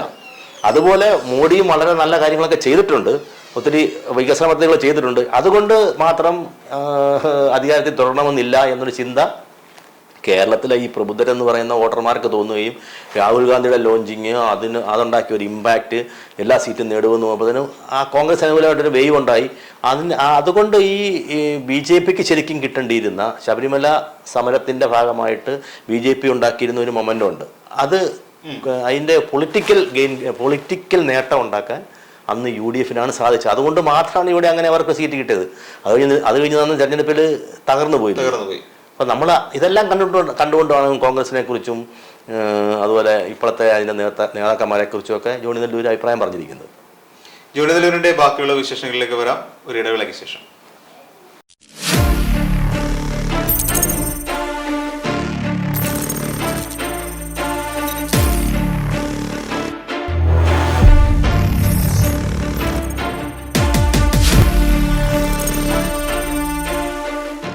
നമുക്ക് തിരികെ എത്താം സാർ. ഇപ്പോൾ കോൺഗ്രസിന്റെ ഒരു കാര്യത്തെക്കുറിച്ച് പറഞ്ഞു. കെ സുധാകരൻ, VD സതീശൻ എന്ന് പറയുന്നത് മുൻകാലങ്ങളിൽ നടന്നു പോയവരെക്കാൾ വളരെ കണ്ണിങ് ആയിട്ടുള്ള കുറച്ച് 2 രാഷ്ട്രീയ നേതാക്കന്മാരാണെന്ന് തന്നെ പറയണം. അവർക്കൊരു വിശ്വാസ്യത ഉണ്ടാക്കിയെടുക്കാൻ കഴിഞ്ഞില്ല എന്ന് പറഞ്ഞു. ജോണി നെല്ലൂർ പോയതിനെ കുറിച്ചും VD സതീശൻ പറഞ്ഞ ഒരു പ്രശ്നമില്ലാത്ത കാര്യമാണ് സംഭവിച്ചിരിക്കുന്നത്. അത് വലിയ UDF-ൽ വലിയ ചലനമൊന്നും ഉണ്ടാക്കില്ല എന്നുള്ള രീതിയിലാണ് അദ്ദേഹം പറഞ്ഞിരിക്കുന്നത്. അതിനെ VD സതീശന്റെ ആ ഒരു റെസ്പോൺസിനെ നമുക്ക് എങ്ങനെ കാണാൻ പറ്റും? അല്ല, ഇതാണ് പക്വതയില്ലായ്മ എന്ന് പറയുന്നത്. ജോണി നെല്ലൂരിനോടൊപ്പം ഇരുന്ന് കഴിഞ്ഞ ആഴ്ച വരെ കഴിഞ്ഞ ദിവസങ്ങളിലൊക്കെ ഇരുന്ന് കേരളത്തിലെ UDF-ന്റെ ഭാവി കേരളത്തിൽ എങ്ങനെ വേണമെന്ന് ചർച്ച ചെയ്ത ആൾക്കാരാണ് ഇവർ. ജോണി നെല്ലൂർ അപ്രസക്തനോ ഒന്നും കൊള്ളാത്തവനാണെങ്കിൽ ഇപ്പോൾ ആ UDF-ലുള്ള എല്ലാവരെ കുറിച്ച് ഇതായിരിക്കുമല്ലോ അദ്ദേഹത്തിൻ്റെ കൺസെപ്റ്റ്. അതെ, തീർച്ചയായിട്ടും. അതെ, സുധാകരനും അല്ലെങ്കിൽ VD സതീശൻ, അല്ലെങ്കിൽ ചിലപ്പോൾ VD സതീശൻ ഞാൻ ഒഴികെ ബാക്കി എല്ലാവരും ഒന്നുമില്ല, ആര് പോയാലും എനിക്ക് പ്രശ്നമില്ല എന്നൊരു തോന്നലുകാരൻ ഒരു മനസ്സുള്ളവർക്ക് ഇങ്ങനെ പറയാൻ പറ്റുള്ളൂ. ഈ UDF-ൽ 1-2 ആൾക്കാരല്ല, CP ജോൺ, പ്രേമേന്ദ്രൻ, ഇങ്ങനെയുള്ളവരൊക്കെ നേതാക്കന്മാരുണ്ട്. അവർക്കും ഈ ഇദ്ദേഹത്തിന്റെ മാനദണ്ഡം വെച്ച് അവരൊന്നും അല്ല. ഈ നമ്മുടെ PA ജോസഫ്, ഇദ്ദേഹം നാളെ PA ജോസഫ് പോകണേ പറയാ, പോട്ടെ, എന്ത് കാര്യമാണ്, പഴയ ആളാ ഇങ്ങനെ പറയും. CP ജോൺ പോവാണെങ്കിൽ അയാൾക്ക് ഇതുവരെ MLA ആയിട്ടില്ലല്ലോ, പുള്ളിക്കൊന്നും പ്രസക്തിയില്ല. പ്രേമേന്ദ്രൻ അത് ഞങ്ങളുടെ സഹായം കൊണ്ട് MP ആയ ആള്. ഇങ്ങനെ പല കാര്യം കമന്റ് ഇഷ്ടം പോലെ പറയാം. യാഥാർത്ഥ്യം ഇതൊന്നുമല്ലല്ലോ. ഇവരുൾപ്പെടെയുള്ള സംവിധാനത്തിനാണ് UDF. അതാണ് ഈ പാർട്ടി. ഞാനിപ്പോ ആദ്യം പറഞ്ഞ കോൺഗ്രസിന്റെ കാലം അസ്തമിച്ചു എന്ന് പറഞ്ഞാൽ ഇങ്ങനെയുള്ള പക്വതയില്ലാത്ത അപക്വമതികളായ നേതാക്കന്മാരാണ് ഇപ്പം കോൺഗ്രസിനെ നയിക്കുന്നത്. മിണ്ടായിരുന്നു കൂടെ ഇദ്ദേഹത്തിന് അങ്ങനെയാണെങ്കിൽ. ഇതിന് കരുണാകരനും ആന്റണിയൊക്കെ ഉണ്ടായിരുന്നല്ലോ. മിണ്ടേണ്ടതിന് മിണ്ടുകയും മിണ്ടാത്തതിന് മിണ്ടായിരിക്കുകയും ചെയ്ത ലീഡർഷിപ്പ് ഉണ്ടായിരുന്നു. മോഹൻ പോയത് തന്നെ കാരണം ആന്റണി എന്താ വളരെ കരഞ്ഞു കൂവിയിട്ടൊന്നും മിണ്ടുന്നില്ല എന്ന് പറഞ്ഞു പോയി. അങ്ങനെയുള്ള ഒരു ബുദ്ധിയിലും പ്രയോഗിക്കണ്ടേ ഈ ഇപ്പോഴുള്ള ഇവർക്ക്. അതുകൊണ്ടാണ് ജോണി നെല്ലൂർ പറഞ്ഞത് ഇപ്പോഴുള്ള നേതാക്കന്മാരെ കൊണ്ട് ഈ സാധനം മുന്നോട്ട് പോകാൻ പറ്റില്ല. ഇവര് എത്ര നാളായിരുന്നു അവരുടെ പാർട്ടിക്കുള്ളിലെ ഒരു തെരഞ്ഞെടുപ്പ് നടത്താൻ പോലും സാധിക്കുന്നില്ല. അങ്ങനെ പാർട്ടിക്കാർക്ക് വിശ്വാസം വേണ്ടേ? ഇപ്പം UDF മറ്റുള്ള ഘടകകക്ഷി നേതാക്കന്മാരുടെ അവിശ്വാസത്തിന്റെ പ്രശ്നം നിൽക്കട്ടെ, പാർട്ടിക്കുള്ളിൽ ഈ നേതാക്കന്മാർക്ക് എന്താ എവിടെയാണ് വിശ്വാസമുള്ളത്? ഇവർ ചെയ്ത ഏത് കാര്യങ്ങളാണ് പാർട്ടി ഇതിൽ അംഗീകരിച്ചിട്ടുള്ളത്? എവിടെ? ഇവരുടെ പാർട്ടി തെരഞ്ഞെടുപ്പ് എന്ത് ചെയ്യും? ഭാരവാഹികൾ എന്ത് ചെയ്യും? എത്ര നാൾ പറയുന്നു? കരഞ്ഞു പോവുക, അങ്ങോട്ട് പരസ്പരം കരയുകയല്ലേ. അതുകൊണ്ട് ഈ രണ്ട് നേതാക്കന്മാരാണ് ശരിക്കും കേരളത്തിന്റെ ആംഗിൾ ചിന്തിക്കുമ്പോൾ ഇടതുപക്ഷത്തിനും BJPക്കും പല അവർ രണ്ട് AK സെന്ററിലും മാരാർജി ഭവനിലും ഇവരുടെ പണ്ടൊക്കെ പറയുമായിരുന്നു രാഹുൽ ഗാന്ധിയുടെ പടമാണ് BJP ഓഫീസുകളിൽ വെക്കുന്നത്. ഇപ്പം കേരളത്തിലെ ഓഫീസുകളിൽ രാഹുൽ ഗാന്ധിക്കൊപ്പം ഈ സതീശിന്റെയും സുധാകരനെയും കൂടെ പടം വെക്കുന്ന പടം വെക്കേണ്ടി വരും. ഇവരുടെയൊക്കെ ഒരു പ്രശ്നം കൊണ്ടായിരിക്കും ആന്റണിയുടെ മകനും അങ്ങനെ ഒന്ന് മാറി ചിന്തിക്കേണ്ടി വന്നതെന്ന് തോന്നുന്നു. ഞാൻ പറഞ്ഞു ഇപ്പൊ ആന്റണിയുടെ മകൻ AK ആന്റണിയുടെ മകൻ തന്നെയാണ്. ഇപ്പൊ അദ്ദേഹം ഇപ്പൊ രാഷ്ട്രീയത്തിൽ അദ്ദേഹം അല്ല ഞാൻ പറഞ്ഞ അദ്ദേഹത്തിന് ഇപ്പം ജില്ലാ പ്രസിഡന്റോ സെക്രട്ടറിയോ യൂത്ത് കോൺഗ്രസ് നേതാവോ ഒന്നും ആയിരിക്കണമെന്നില്ല. അല്ലാതെ തന്നെ അദ്ദേഹം ഇവരുടെ സൈബർ വിങ്ങിന്റെ ആളായിരുന്നു. അദ്ദേഹം ഹൈ പ്രൊഫഷണലാണ് അദ്ദേഹം ആണല്ലോ, ചെറുപ്പക്കാരനാണ്. അപ്പൊ അയാൾ പോകുന്നതിനെ പറയാൻ ഇവര് വലിയ പൊക്കി പിടിച്ചിട്ടുണ്ടായിരുന്നു. സൈബർ സെല്ലിന്റെ ഇതാക്കി ആന്റണിയുടെ മോൻ എന്നുള്ള ഇതിലാക്കി. അത് കഴിഞ്ഞ് BJPയിലേക്ക് പോകുന്നപ്പോൾ പറയാം ഒന്നും അല്ലെന്ന് പറയാം. അതെങ്ങനെ വരും? ഒപ്പം നിന്നപ്പം വലിയ ആളാക്കിയിട്ട് അതല്ലേ അതൊക്കെ ജനങ്ങൾ ഇവരുടെ വിചാരം ഈ ജനങ്ങൾ ഈ കേൾക്കുന്നവരൊക്കെ വിഡ്ഢികളാണോ? ഈ അതുവരെ മിടുക്കനായി നിന്ന ആള് ഭയങ്കരൻ എന്ന് പറഞ്ഞ ആള് പോയി കഴിഞ്ഞപ്പോളെ എതിര് പറഞ്ഞപ്പോഴേ ഒന്നുമല്ല. ഗുലാം നബി ആസാദ് മുസ്ലിം കമ്മ്യൂണിറ്റിപ്പെട്ട ആളാണ്, തലയെടുപ്പുള്ള ലീഡറാണ്, വർഷങ്ങളായിട്ട് കോൺഗ്രസിനോടൊപ്പം നിൽക്കുന്നതാണ്, കോൺഗ്രസ്സുകാരനായിട്ട് എന്നും നിൽക്കുന്ന ആളാണ്. അദ്ദേഹം ഇവരുടെ ഈ കോൺഗ്രസിന്റെ സംവിധാനത്തിൽ കോൺഗ്രസിലുള്ള അവിശ്വാസം മൂലം പുള്ളി വേറെ പാർട്ടി ഉണ്ടാക്കി പോയപ്പം പുള്ളി ഒന്നുമല്ല. അദ്ദേഹം പറയാം പുള്ളി ഒരു നേതാവും അല്ലെന്ന് പറയാം. ഇതെന്ത് രാഷ്ട്രീയം? പലരെ കുറിച്ചും അങ്ങനെ തന്നെ ഒരു അഭിപ്രായ പ്രകടനം എല്ലാരെ കുറിച്ചും അങ്ങനെ പറയാം. ഇതാണ് പാർട്ടി വിട്ട് പുറത്തു പോകുന്നത്. അല്ല പാർട്ടി വിട്ട് പുറത്തു പോയൊരു പാർട്ടിക്ക് ഒന്നും ചെയ്യത്തില്ലെന്ന് വേണേൽ പറയാം. അതിപ്പോ ആര് പോയാലും ഞങ്ങൾക്ക് പ്രശ്നമില്ലെന്ന് പറയാം. അത് പാർട്ടിയുടെ ആര് പോയാലും CPM ഒക്കെ പറയല്ലേ, ആര് പോട്ടെ, ഇന്ദിരാഗം പോട്ടെ, KR ഗൗരിയമ്മ പോട്ടെ, ആര് പോയാലും ഞങ്ങൾക്ക് പ്രശ്നമില്ല. CPM പോലും ഒരിക്കൽ പോലും KR ഗൗരിയമ്മ വെറും ഒന്നിനും കൊള്ളാത്ത സ്ത്രീയാണെന്നോ അല്ലെ MP രാഘവൻ ഒന്നിനും ഇല്ലാത്ത വെറും പാഴാണെന്നൊന്നും പറഞ്ഞിട്ടില്ലല്ലോ. അവർ പോയാൽ ഞങ്ങൾക്കൊന്നും പറ്റില്ലെന്നേ പറയുള്ളൂ. അത് പറയാം. അത് പറയുന്നത് മര്യാദ. പാർട്ടിക്ക് ധൈര്യം ഉണ്ടെങ്കിൽ പറയാം. അത് ഇടതുപക്ഷം അങ്ങനെ ചെയ്യുന്നത് എല്ലാവരും അങ്ങനെ ഒരു ധൈര്യമുള്ളവർ അങ്ങനെ പറയാം. ഇതങ്ങനെയല്ല, ഒന്നിനും കൊള്ളാത്തവനാ പോയെന്ന്. അപ്പൊ ഇവരുടെ കൂടെ ഉള്ളവരെല്ലാം കൊള്ളാത്തവരെന്നാണ് ഇവർ പറഞ്ഞു വരുന്നത്. വന്നതാ ഇപ്പൊ ഞങ്ങളുടെ ഉള്ളവരെല്ലാം കൊള്ളാത്തവരാണ്. ശശി തരൂര് ഇപ്പോഴേ അങ്ങനെയാണല്ലോ പറയുന്നത്. ഈ പറഞ്ഞ ഈ രണ്ട് നേതാക്കന്മാർ ഇപ്പോഴേ തന്നെയല്ലേ പറയുന്നത്. ഈ സതീശനും സുധാകരനും ശശി തരൂരിനെ ഇപ്പോഴും അങ്ങനെ തന്നെ പറയുന്ന അയാളൊന്നും കൊള്ളാത്ത ആളാണ്. ഞങ്ങൾ ഇവിടെ സ്ഥാനത്തായിട്ട് നിർത്തി. പക്ഷേ ഒരു ഭയപ്പാടിന്റെ പ്രശ്നമായിരിക്കില്ലേ സാർ? കാര്യം ശശി തരൂർ കേരള പര്യടനം എന്നുള്ള നിലയിൽ നിന്നുകൊണ്ട് മലബാറിൽ നിന്നൊരു മലബാർ പര്യടനം സ്റ്റാർട്ട് ചെയ്തപ്പോൾ ഇവിടെ എല്ലാവരുടെയും മുട്ടിടിച്ചിട്ടുണ്ടാവും എന്ന് തന്നെയാണ് എനിക്ക് തോന്നുന്നത് കോൺഗ്രസ് പാർട്ടിയുടെ. അതുകൊണ്ടാണല്ലോ അദ്ദേഹത്തെ പലയിടത്തും വിലക്കുന്ന ഒരു നടപടി ഉണ്ടായി. കോഴിക്കോട് നടന്ന സംഭവമൊക്കെ സാറിന്റെ ഓർമ്മയിലുണ്ടല്ലോ. അപ്പൊ അതൊക്കെ ഈ കോൺഗ്രസ് പാർട്ടിയുടെ ഒരു അപജയത്തിന് കാരണമായി. അതെ, ഞാനത് പറഞ്ഞു. നമുക്ക് കോൺഗ്രസിൻ്റെ ഇപ്പം എൻ്റെ രാഷ്ട്രീയം വെച്ച് നോക്കുമ്പോൾ കോൺഗ്രസ് ഇവിടെ ശക്തി പ്രാപിക്കണമെന്ന് ആഗ്രഹിക്കാത്ത ആളാണ്. എങ്കിലും നമുക്കറിയാം ഈ ഗ്രൂപ്പുകൾ കളിക്കുമ്പോഴും, അതായത് ആന്റണിയും കരുണാകരനും ഒക്കെ ഭയങ്കര ഗ്രൂപ്പ് കളിക്കുമ്പോഴും ഒരു കോൺഗ്രസിനെ രണ്ട് ഗ്രൂപ്പോട് ശക്തിപ്പെടുത്താൻ നോക്കിയത്. ഇവിടെ ഏത് അളവുകോൽ വെച്ച് നോക്കിയാലും, ഏതർത്ഥം വെച്ച് നോക്കിയാലും VD സതീശനേക്കാളും ഒരു പടി മുന്നിലാണ് തരൂരിൻ്റെ സ്റ്റാറ്റസ്. ഞാൻ പറഞ്ഞ കേരളത്തിനുള്ളിൽ, കേരളത്തിൻ്റെ നമ്മളെ പൊളിറ്റിക്കൽ സിനാറിയോയിൽ അങ്ങനെയാണ്. കൂടുതലാശം MLA ആയില്ലായിരിക്കും, പക്ഷെ MLA ആകുന്നത് മാത്രമല്ലല്ലോ ഒരാൾ രാഷ്ട്രീയത്തിലേക്ക് ലോഞ്ച് ചെയ്യാൻ. അപ്പോൾ അതുകൊണ്ട് അദ്ദേഹത്തിൻ്റെ സ്വീകാര്യത ഇദ്ദേഹത്തെക്കാളും കൂടുതലാണ്. അവർ ആ സ്വീകാര്യത ക്യാച്ച് ചെയ്യാനുള്ള മെക്കാനിസം അല്ലായിരുന്നു വർക്കൗട്ട് ചെയ്യേണ്ടത്. അതെ, ഏതായാലും ശശി തരൂർ ഏതായാലും UDF കൺവീനർ ആകാനോ അല്ലെങ്കിൽ KPCC പ്രസിഡന്റ് ആകാനോ അല്ലെങ്കിൽ ഇടതുപക്ഷ പ്രതിപക്ഷ നേതാവിനൊന്നും മത്സരിക്കാനൊന്നും വന്നതല്ലല്ലോ. അവളെ സ്ഥാനമൊന്നും പോകത്തില്ല. അതൊന്നും പറ്റാതെ അപ്പോൾ തന്നെ ഈഗോ വർക്കൗട്ട് ചെയ്യുക, ഞാൻ അല്പനാന്ന് സ്വയം കാണിക്കുമായിരുന്നു രണ്ടുപേരും ചെയ്ത്. അതുകൊണ്ട് അവർ രണ്ടിനെ കുറിച്ച് ജോണി നെല്ലൂർ പറഞ്ഞ ആ വാക്കുകൾ അക്ഷരാർത്ഥത്തിൽ ശരിയാണ്. ഇവരൊന്നിനും ചുമ്മാ കിടന്ന് ഈ പ്രസ്ഥാനം നടത്താമെന്നല്ലാതെ അവർക്ക് എന്താ പറയുക, ഒന്നും ചെയ്യുന്നില്ലല്ലോ. അവർ ഒരു കാര്യത്തിലും നിലപാടുകളില്ലാത്ത, വെറുതെ കിടന്ന് സതീശനൊക്കെ എല്ലാ ദിവസവും ഒരു പത്രസമ്മേളനം നടത്തി കാര്യങ്ങൾ പറയാമെന്നല്ലാതെ സതീശൻ എന്നൊക്കെ എന്തിൻ്റെ നേതാവ്? ഇവിടെ സതീശൻ്റെ ആ ആംബിയർ എവിടെ കാണിച്ചിരിക്കുന്നു നമ്മൾ കേരളത്തിൻ്റെ രാഷ്ട്രീയത്തിൽ? സതീശൻ പറഞ്ഞ ആർക്കെങ്കിലും മുഖോലേക്ക് എടുക്കുന്നത് വിശ്വാസ്യതയുണ്ടോ? കാരണം സതീശൻ എന്ത് വിശ്വാസ്യത? നമുക്കൊരു പ്രസ്ഥാനം നടത്തി പോകാന്നുള്ളതല്ലാതെ സതീശൻ്റെ നമ്മൾ സതീശൻ്റെ വാക്ക് കേൾക്കണം. ഒരു ഒരു ഒരു ഒരു പ്രശ്നത്തോട് ഒരു കേരളത്തിൽ ഒരു പൊളിറ്റിക്കൽ ഒരു ഇഷ്യൂ ഉണ്ടാകുമ്പോൾ സതീശൻ എന്ത് പറയുന്നത് കേൾക്കാം എന്നൊരു തോന്നലില്ല. പണ്ട് EMSന്റെ കാലത്ത് EMS പറയുന്നത് കേരളം പൊളിറ്റിക്സ് നിയന്ത്രിച്ചിരുന്നത്. കർണാടക പറഞ്ഞത് കേരള പൊളിറ്റിക്സ് ചിന്തിച്ച് അതിനനുസരിച്ച് അങ്ങോട്ട് ഇങ്ങനെ പോയിരുന്നു. ഉമ്മൻചാണ്ടിയുടെ കാലത്ത് ഉമ്മൻചാണ്ടി വരെ ഒരു പരിധി വരെ അത് ചെയ്തു. ഇപ്പൊ സതീശനൊന്നും അതിന്റെ 7 അയലത്ത് വരുന്നുണ്ടോ? 7 അയലത്ത്. രമേശ് ചെന്നിത്തലയ്ക്ക് ഒരു പരിധി വരെ സാധിച്ചിരുന്നു പല ഇഷ്യൂസും. പ്രത്യേകിച്ച് ഒന്നാം പിണറായി സർക്കാരിൻ്റെ കാലത്ത് അവസാന ഘട്ടത്തിലൊക്കെ പല ഇഷ്യൂവും രമേശ് ചെന്നിത്തല കൊണ്ടുവരികയും അത് ചർച്ച ചെയ്യുകയും രമേശിൻ്റെ മറുപടി എന്താ, രമേശ് എന്ത് പറയുന്നുള്ളതൊക്കെ മീഡിയയും പബ്ലിക്കും ശ്രദ്ധിച്ചിരുന്നു. ഇപ്പോൾ ഒരു വിഷയത്തിൽ ഏത് വിഷയം ഉണ്ടായാലും VD സതീശൻ എന്താ പറയുന്നതെന്ന് കേൾക്കാനൊന്നും അതിൻ്റെ ആവശ്യമില്ല. അത് എന്ത് പറഞ്ഞാലും ആ പറഞ്ഞ സംഭവത്തിന് ഒരു എന്തെങ്കിലും ഒരു കാര്യം അത് പിന്നെ പ്രതിപക്ഷ നേതാവല്ലേ എന്ന് പറഞ്ഞാൽ വിറ്റ് കൊടുക്കും, ബൈറ്റും കൊടുക്കും, അത്രേ ഉള്ളൂ. അല്ലാതെ അത് കേട്ടിട്ട് എന്തെങ്കിലും പ്രത്യേക സംഭവങ്ങളൊന്നും ഉണ്ടാകത്തില്ല. സാർ പറഞ്ഞു വരുന്നത്, നമ്മൾ കെ കരുണാകരനെ കുറിച്ച് പറഞ്ഞു, AK ആന്റണിയുടെ പ്രസ്താവനകളെ കുറിച്ച് പറഞ്ഞു, അതിനും EMSന്റെ പ്രസ്താവനകളെ കുറിച്ച് പറഞ്ഞു. കേരളത്തിലെ കോൺഗ്രസ് പാർട്ടി അപ്പോൾ ഇപ്പം VD സതീശനിലേക്ക് എത്തി നിൽക്കുമ്പോൾ അപജയത്തിന്റെ വക്കിലാണ് എന്ന് തന്നെ നമുക്ക്. പക്ഷെ അത് ഞാൻ 100% അല്ലേ, ഈ അപജയത്തിന്റെ അങ്ങ് നിൽക്കുവാണ് കോൺഗ്രസ്. നമുക്ക് എന്ത് പറഞ്ഞു ഇപ്പൊ കോൺഗ്രസിന്റെ ഐഡിയോളജിയുടെ പേരിലൊന്നും അല്ല കോൺഗ്രസ് എന്ന പ്രസ്ഥാനത്തെ ആൾക്കാർ വോട്ട് ചെയ്യിപ്പിക്കുന്നത്.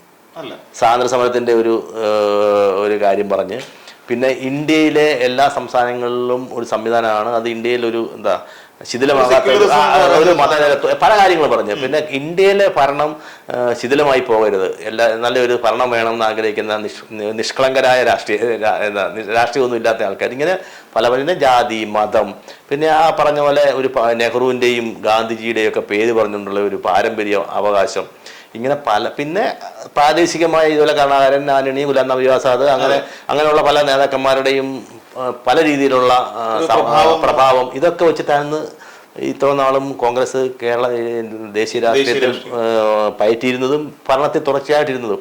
അല്ലാതെ നമ്മൾ കോൺഗ്രസിന്റെ ആദർശം എന്താണ്? എന്ത് ആദർശത്തിന്റെ പേരിലാണ് കോൺഗ്രസ് ഇപ്പം നിൽക്കുന്നത്? ഗാന്ധിസം എന്നൊക്കെ ഗാന്ധിജിയുടെ ഏത് ആദർശമാണ് കോൺഗ്രസ്സുകാർ ഫോളോ ചെയ്യുന്നത്? ഏത് കോൺഗ്രസ്സുകാർ ചെയ്യുന്നുണ്ട്? ഏത് ഗാന്ധിജിയെ കുറിച്ചാണ് പറയുന്നത്? ഗാന്ധിജിയുടെ പേര് കട്ടെടുത്തിട്ടുണ്ടായിരിക്കാം, അല്ല ഗാന്ധിസം പ്രൊമോട്ട് ചെയ്യാനോ ഒരു കാര്യം ഒന്നുമില്ല. ഇപ്പം കുറച്ച് നാൾ മുമ്പ് വരെ ചില കോൺഗ്രസ്സുകാരൊക്കെ ഗാന്ധി തൊപ്പിയെല്ലാം ധരിക്കുമായിരുന്നു. ഇപ്പം കുറച്ച് പേരൊക്കെ ഖാദി ധരിക്കുന്നുണ്ട് ഗാന്ധി എന്ന് പറയാൻ വേണ്ടി. ആഷ്പോഷ് ഗാന്ധി ധരിക്കുന്നതല്ലാതെ ഗാന്ധിസമായിട്ട് യാതൊരു ബന്ധവുമില്ല, ഒരു ഐഡിയോളജി ഇല്ല. വെറുതെ ഇങ്ങനെ ഒരാൾക്കൂട്ടം. അത് നമ്മുടെ ഇന്ത്യൻ ജനാധിപത്യത്തിൻ്റെ ഒരു ശാപമായിരുന്നു ഈ സംഗതി. അതിപ്പം തിരുത്തപ്പെടുകയാണ്, പല സംസ്ഥാനങ്ങളിലും തിരുത്തപ്പെടുകയാണ്. BJP ആ സ്പേസിലേക്ക് കയറി വന്നിരിക്കുന്നു. BJP കൃത്യമായ ഐഡിയോളജി, കൃത്യമായ പദ്ധതികൾ, വികസനം എന്താണോ പദ്ധതികൾ അത് പ്രഖ്യാപിച്ചുകൊണ്ട് ചെയ്യുകയാണ്. സാർ, ഇനി എൻ്റെ ഒരു സംശയമല്ല, ജോണി നെല്ലൂരിന് നാളെ ഒരു തോന്നലുണ്ടാവുന്നു, ഞാൻ BJPയിലേക്ക് വരണം എന്നൊരു തോന്നലുണ്ടാവുകയാണ്. അങ്ങനെ ഒരു രാഷ്ട്രീയ സാധ്യത നമുക്ക് തള്ളിക്കളയാൻ പറ്റും? അല്ല, ഞാൻ പറഞ്ഞല്ലോ, ഇപ്പോൾ ജോണി നെല്ലൂരിനെ പോലുള്ള അതുപോലുള്ള ജോണി നെല്ലൂരിൽ എക്സോർബൈ ആരായാലും എൻ്റെ ഒരു ആഗ്രഹം അനുസരിച്ചിട്ട് അവർ വേറൊരു പാർട്ടി ഉണ്ടാക്കി പോകാതെ BJP മെമ്പർഷിപ്പ് എടുക്കണം. എങ്കിലാണ് BJPക്ക് ഗുണം, ഏറ്റവും വലിയ ഗുണം. കാരണം ഇവരൊക്കെ പയറ്റി തെളിഞ്ഞ രാഷ്ട്രീയക്കാരാണ്. ഇവരെപ്പോലുള്ളവരൊക്കെ ഫേസ് BJPക്ക് വരുന്നു. ഇത് ആൽഫോസ് കണ്ണന്താനം വരുന്നു, അല്ലെങ്കിൽ ഇടതുപക്ഷത്തിൻ്റെയും കോൺഗ്രസിൻ്റെയും MP ആയിരുന്ന അബ്ദുള്ള കുട്ടി വരുന്നു. വേറെ മൈനോറിറ്റി പൊളിറ്റിക്സ് കളിച്ചുകൊണ്ടിരുന്ന കേരള കോൺഗ്രസിൻ്റെ ഒരു മുൻ MLA വരുന്നു. ഇങ്ങനെ വരുമ്പോഴത്തേനും പല കാര്യങ്ങൾ, ആന്റണിയുടെ മോൻ വരുന്നു. ഇങ്ങനെ വരുന്നതുകൊണ്ട് ഇവർ ഓരോ വോട്ട് കൊണ്ടായിരിക്കും വരുന്നത്. പക്ഷെ അതല്ലല്ലോ, ജനങ്ങളുടെ മനസ്സിൽ BJP കുറിച്ച് ചില തെറ്റായ ധാരണകളുണ്ട്. അത് തിരുത്താൻ വേണ്ടി BJP ഇന്നോ ഇന്നലെ തുടങ്ങിയ പരിശ്രമമല്ല, കുറേ കാലങ്ങളായിട്ട് അണ്ടർഗ്രൗണ്ടിൽ കൂടെ നടത്തുന്നുണ്ട്. അല്ല, ഹിന്ദു എന്ന് മാത്രമല്ല, ഹിന്ദു എന്നൊക്കെ പറഞ്ഞ് കളിയാക്കുന്നുണ്ട്. പക്ഷെ ഇത് എന്തോ ക്രിസ്ത്യാനികൾക്കും മുസ്ലിങ്ങൾക്കും എതിരായിരിക്കും ഈ മൂവ്മെന്റ്, ഈ പ്രസ്ഥാനം BJP എന്നുള്ള ഒരു പ്രചരണം കേരളത്തിലാണ് ഏറ്റവും കൂടുതൽ ശക്തവും, കേരളത്തിൽ മാത്രമാണെന്ന് വേണമെങ്കിൽ പറയാം. കാരണം ഗോവ, നോർത്ത് ഇന്ത്യയിലൊക്കെ വിചാരധാരയിൽ പറഞ്ഞിരിക്കുന്ന വിചാരധാരയെ കുറിച്ച് ഞാൻ പറഞ്ഞു അതൊക്കെ നല്ല കാര്യമാണ്. വിചാരധാരയൊക്കെ എല്ലാവരും വായിക്കട്ടെ. വിചാരധാരയിൽ ഗുരുജി ഗോൾവക്കർ പല സ്ഥലങ്ങളിൽ നടത്തിയ പ്രസംഗങ്ങളും ചിലരൊക്കെ എഴുതിയ കത്തുകൾ ഇതെല്ലാം ക്രോഡീകരിച്ച് വേറൊരാൾ എഴുതിയൊരു ബുക്കാണ്. ആ വിചാരധാരയിൽ ഇന്ത്യയുടെ ആഭ്യന്തര പ്രശ്നങ്ങൾ അല്ലെ ആഭ്യന്തര വെല്ലുവിളികൾ, ആഭ്യന്തരമായ RS നേരിടുന്ന വെല്ലുവിളിയൊന്നുമല്ല, രാജ്യം നേരിടുന്ന ആഭ്യന്തര വെല്ലുവിളികളെ കുറിച്ച് പറയുമ്പോൾ അതിനകത്ത് പറയുന്നത് മതം മാറ്റം, നിർബന്ധിത മതം മാറ്റം നടത്തുന്ന ക്രൈസ്തവർ ആഭ്യന്തര വെല്ലുവിളിയാണ്. അതുപോലെ ഇന്ത്യയെ വിഭജിക്കണം, പാകിസ്ഥാൻ വാദം ഉന്നയിക്കുന്ന മുസ്ലിങ്ങൾ വെല്ലുവിളിയാണ്. പിന്നെ നിരീശ്വരവാദവും അതുപോലെ കാര്യങ്ങളൊക്കെ പറയുന്ന കമ്മ്യൂണിസ്റ്റുകളും ഇന്ത്യയുടെ ഒരു സംവിധാനം, ഇന്ത്യ എന്താണ് എന്ന് പറഞ്ഞിട്ട് അതിനൊക്കെ എതിരായി നിൽക്കുന്ന ഇവരൊക്കെ വെല്ലുവിളി. അല്ലാതെ യേശുക്രിസ്തു വിശ്വസിക്കുന്ന ക്രൈസ്തവർ എന്നല്ല പറയുന്നത്. ഇന്ത്യയെ മതത്തിൻ്റെ പേരിൽ അപ്പവും അരിയൊക്കെ കൊടുത്തിട്ട് മതം മാറ്റി ഇന്ത്യയുടെ അസ്തിത്വം, അതായത് ഇന്ത്യനിസം, ഇന്ത്യ എന്താണെന്നുള്ളത് തകർക്കാൻ ശ്രമിക്കുന്ന മതം മാറ്റ ലോബി അവർ ആഭ്യന്തര ശത്രുക്കളാന്ന് പറഞ്ഞാൽ എന്താ തെറ്റ്?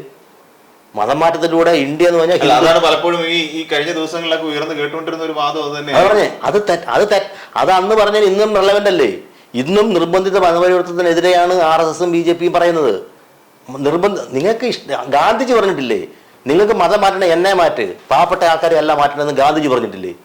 അങ്ങനെയുള്ള ഗാന്ധിജി പറഞ്ഞ അതേ കാര്യമാണ് ഗുരുജിയും പറഞ്ഞത്, ഗുരുജി ഗോൾവക്കറും പറഞ്ഞത്. നിർബന്ധിച്ച് മതം മാറ്റുക, നിർബന്ധിച്ച് ആൾക്കാരെ തങ്ങളുടെ മതത്തിലേക്ക് ചേർത്തുകൊണ്ട് മതത്തിൻ്റെ സംഖ്യ കൂട്ടുന്നത് ഇന്ത്യയുടെ ആഭ്യന്തര ത്രട്ടാണ്. ഇന്ത്യ എന്ന് പറയുന്ന ഒരു സംവിധാനമുണ്ട്, മതേതരത്വം, ഹിന്ദുത്വം. ആ ഹിന്ദുത്വനെയൊക്കെ അവരെയൊക്കെ വേറൊരു സംവിധാനത്തിലേക്ക് കൊണ്ടുപോയിട്ട് അവരെ എങ്ങുമല്ലാത്തവരായി മാറുന്ന ഒരു ദുരവസ്ഥ. അത് ആ സമയത്ത് നമ്മൾ 40കളുടെ കാര്യമാണ്. അപ്പോൾ വ്യാപകമായിട്ട് ബ്രിട്ടീഷുകാർ ഭരിക്കുന്നു.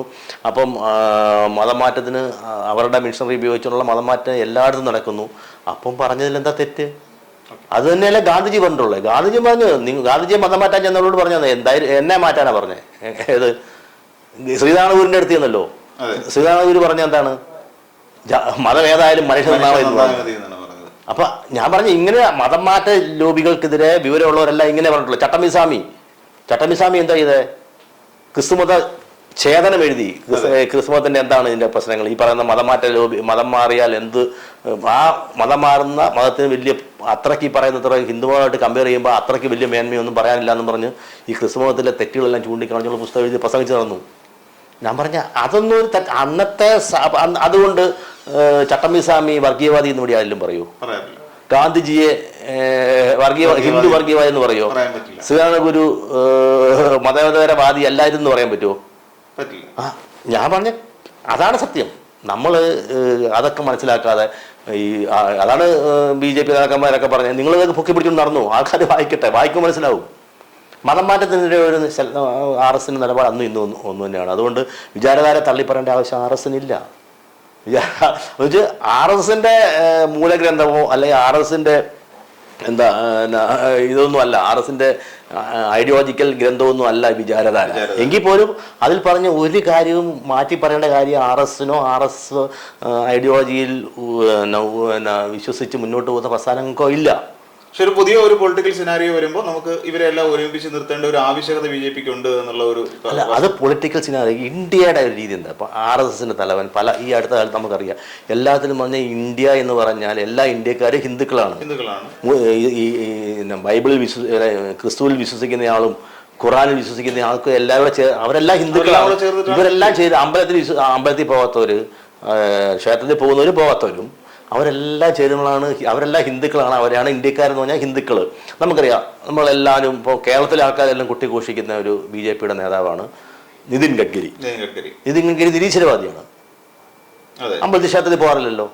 BJPയുടെ നേതാവല്ലേ? BJPയുടെ അഖിലേന്ത്യാ പ്രസിഡന്റ് ആയിരുന്നു. നമ്മൾ മതവും ജാതിയുമാണ് ജെയിൻ അല്ലേ, ജെയിൻ ആൾക്കാർ അമിത്ഷാ ഏത് ജാതിയാ? ഞാൻ പറഞ്ഞ ഇങ്ങനെ അതൊന്നും നോക്കിയിട്ട് അതല്ല പറയേണ്ടത്. ഇത് ചുമ്മാ BJPയെ ഇങ്ങനെയാണ് തെറ്റിദ്ധരിപ്പിച്ച് കേരളത്തിന് സമീക്ഷ അവതരിപ്പിച്ചിരിക്കുന്നത്. ഇപ്പം വിചാരധാരയും അങ്ങനെ തെറ്റായി പൊക്കിക്കൊണ്ട് നടക്കുകയാണ്. അതാണ് BJPയുടെ ആൾക്കാർ പറയുന്നത്, നിങ്ങളതൊക്കെ പൊക്കി പിടിച്ചുകൊണ്ട് നടക്കുക. വിചാരധാര വായിക്കട്ടെ ആൾക്കാർ.